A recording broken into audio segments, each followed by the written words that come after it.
the engine of life. Maybe I can add a soundtrack to this. The engine of life. What do I mean by the engine of life? Obviously, we're still going through terminology in the Buddhism reference book that I'm putting together. I'm hoping that this becomes a book of reference to help you understand your modern practice of Buddhism, to emulate Nichiren, to practice Lotus Sutra Buddhism per Shakyamuni's insights and realization. So, engine of life. I perceived a big hole in terminology when, for the last 40 years studying Buddhism, and I just came up with this a few years ago.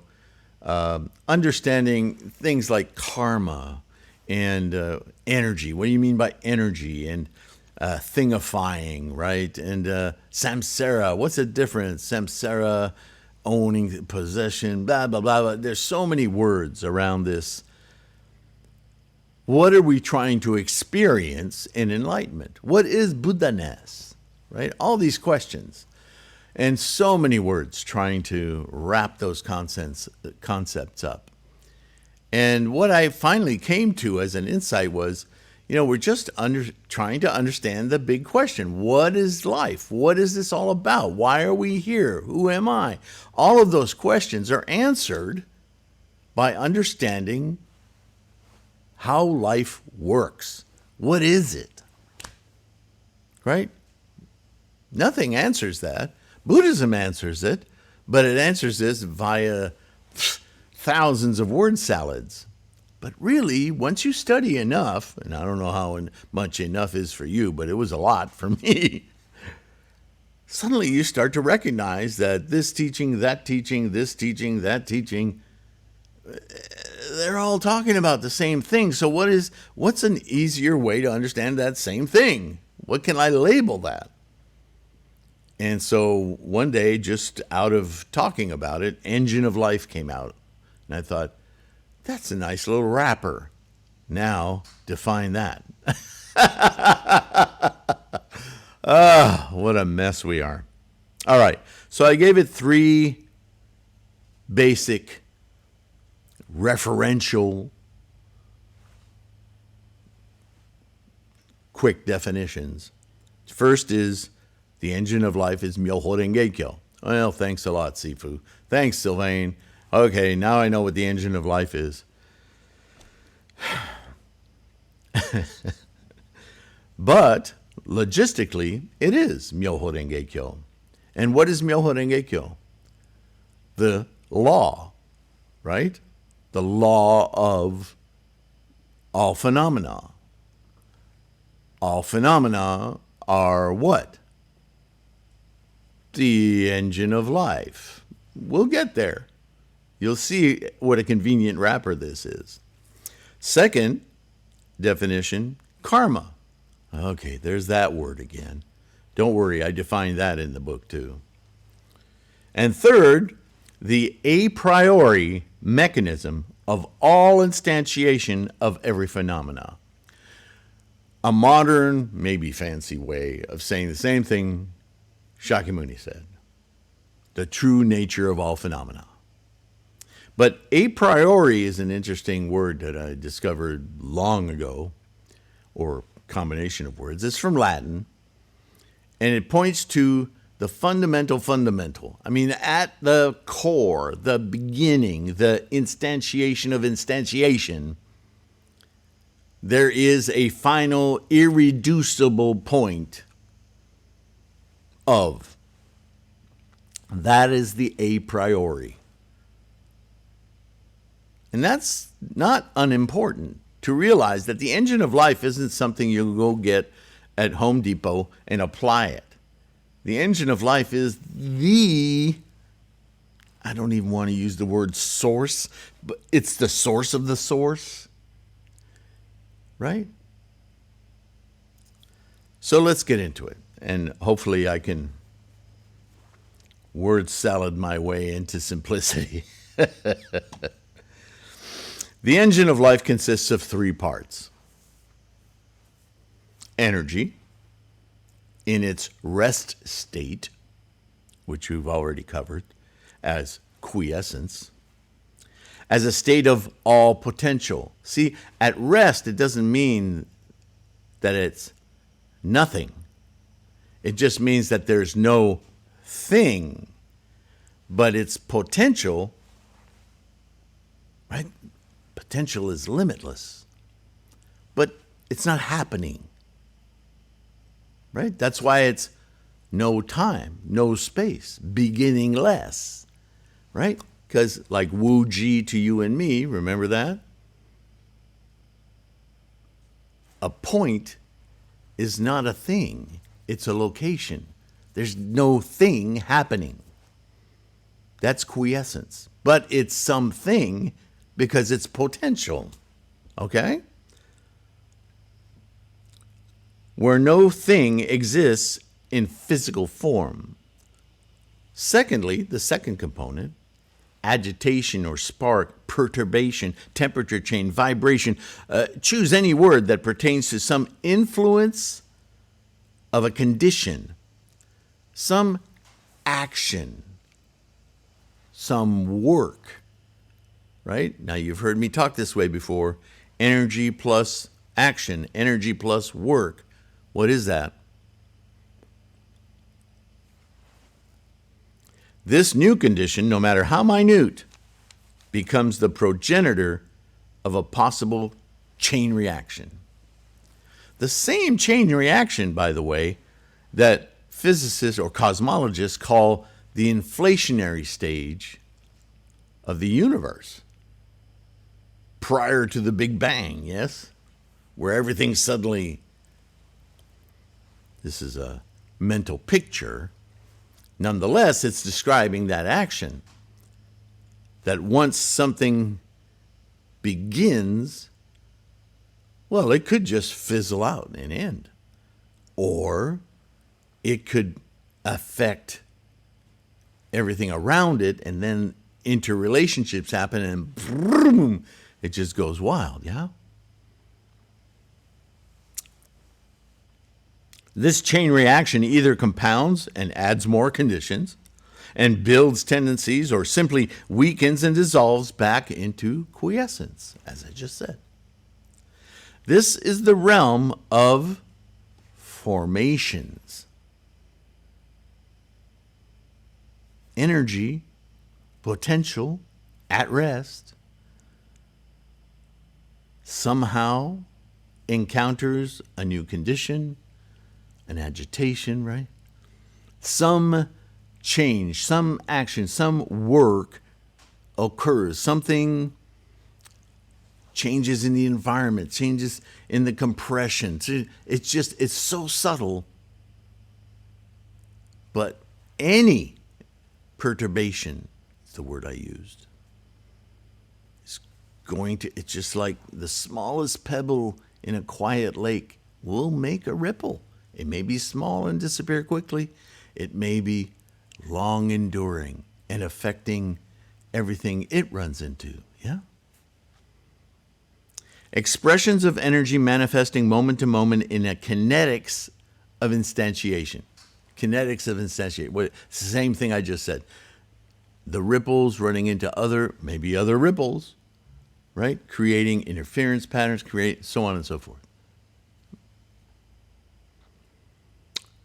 And thirdly, finally we get to the third, as these formations ultimately express into form, see, we're still in energy. We still don't have a thing. What we have is quiescence and kind of a rest state and an unrest state, right? You could see that. Right? It's just kind of a humming force. Energy. And some of these little hums, they connect and they start to build. Still energy. In fact, the description of an atom or a proton or an electron, let's talk about an atom Or let's just talk about a proton. It's made up of quarks, which are simply energy of different tendencies and conditions glommed together, instantiating another thing we call a quark, because we like to label stuff. And that condition and tendencies is another step of evolution of expressing these energetic tendencies and conditions. But it's no thing yet, other than something they can scream around an accelerator, right? At CERN or wherever.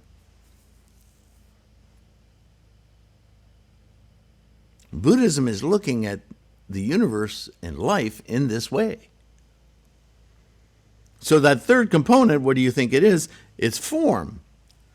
These expressions into form, not the form itself, not the expression, the formation, but the totality of that is karma. Oh, that's what karma is. Yeah, it's not good or bad. It's just part of the process of creation, of manifesting energy in form with tendencies and conditions. That's all everything is, tendencies and conditions, because everything happens moment to moment to moment to moment to moment. Right? It's our samsaric mind that wants to collect things as permanent. That's a this is a that. Truth is, everything's in process. Everything expresses certain tendencies and conditions. That's karma. We can influence karma. I can move the chair. I can move myself. But that's neither good nor bad. What's good or bad is in my mind. How do I experience life? How do I stress about it? Do I enjoy it? Do I see its potential? That's where the good-bad comes from, not the karma. The karma is just doing what it does. The expression of formations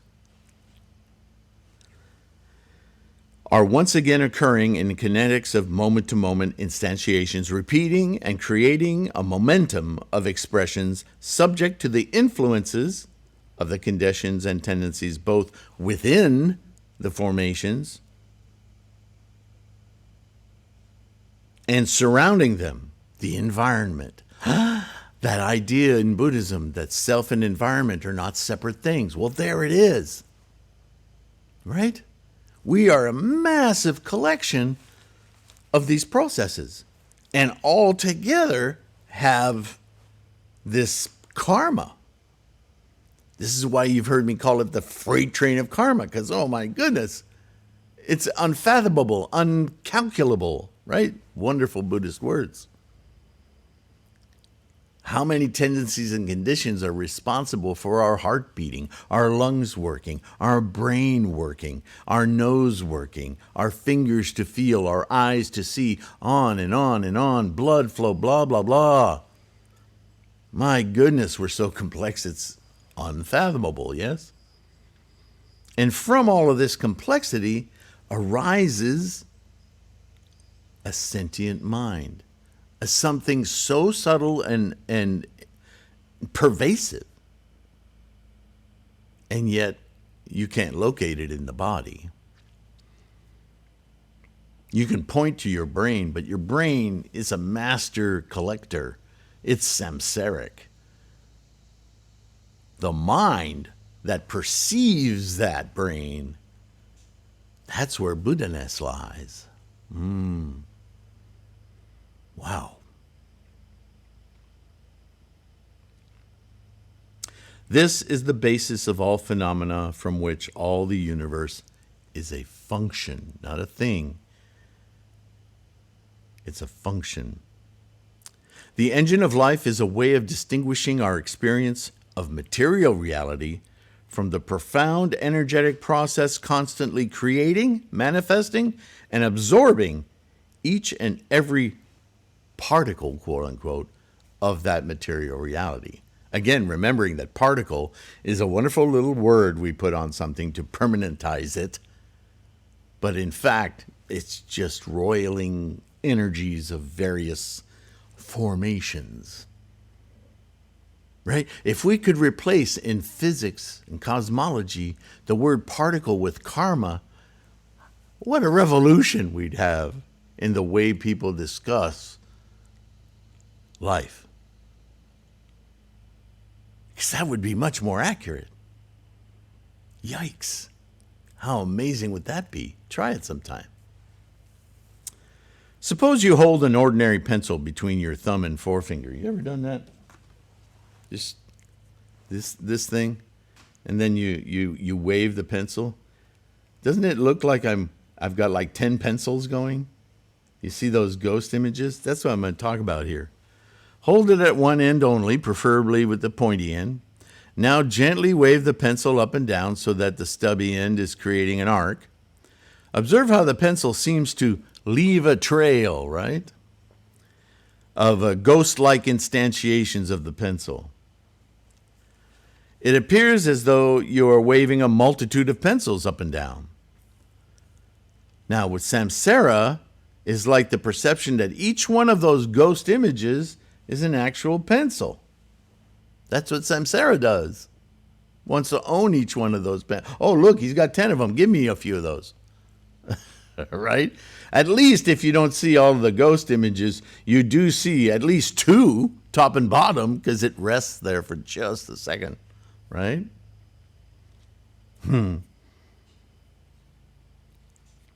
Samsara is like the perception that each one of those ghost images is actually real and can be grasped from the air in front of you. In reality, each one of those ghost images is, here's our word, empty of reality. Make sense? See the repetition thing? And just a remnant of mental perception, the mind. Even the pencil itself is in this condition, though our samsaric sentient mind with the lower consciousnesses constantly craving and grasping is absolutely certain that the pencil is solid and not transient, right? This is real. This is the thing. But we also know that there is no persistent entity of pencil randomly popping up pencils in the air, right? If I say pencil, do I get another one? No. This too, as solid as I could break it, this too is in a process, moment to moment, of instantiating its karma, its expression of energies, yeah? That's harder to get in the mind. But it's no different than all those pencils in between there.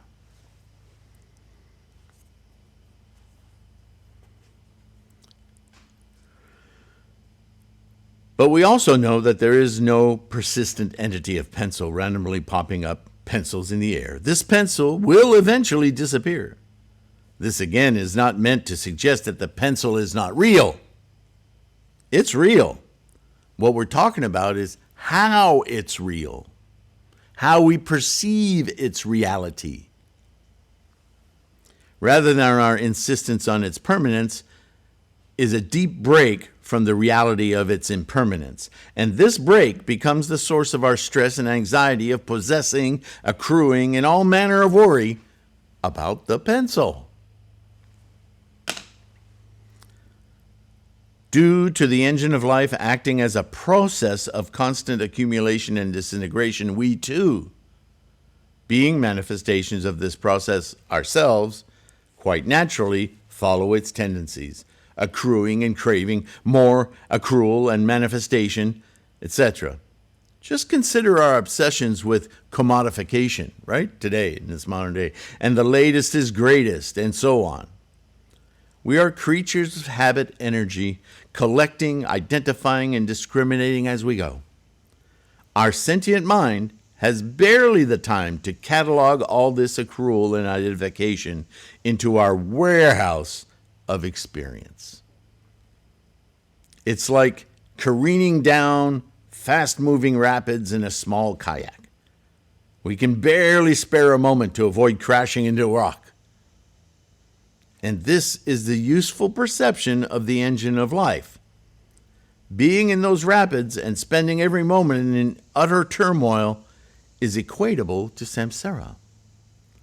Now, take a moment to stand on the solid shore next to the rapids, listening to the roar of the water crashing over rocks and through chasms onto the waterfalls, like the process of the engine of life. Standing safely on the shore, we can appreciate with amazement the actions, the tumult of the rapids, but without the slightest fear of crashing into those rocks. This is the detached state of Buddha-ness. Not a denial of reality, but instead a much greater appreciation for it. I might have to add that analogy to the back of the book. Right? When you're in the rapids experiencing it, samsara, everything is immediate and tumultuous and scary and stressful. But the moment you stand outside of the rapids, you can still appreciate the massive power of the water crashing and the sound and the smells but you're safe on the shore. You can watch that process with amazement. You don't deny it, but you're detached from it now, experiencing it fully, without fear, without attachment, clinging, but just as the magnificent process that you now are participating in, observing, witnessing. What a way to live life, yeah? Okay. Thank you for listening. Thank you for your support. Like and subscribe. It really helps YouTube, make this Sangha more available for people. Those of you who are buying books, whether they're ebooks on threefoldlotus.com or lulu.com as print books, or supporting through Patreon and PayPal, Namo Myoho Renge Kyo, great bodhisattvas you are. Thank you so much. Take care of your health. Be kind. And I will see you again in the next one. What's next anyway? Oh, enlightenment. That should be a fun talk. All right. See you then. Take care. Bye for now.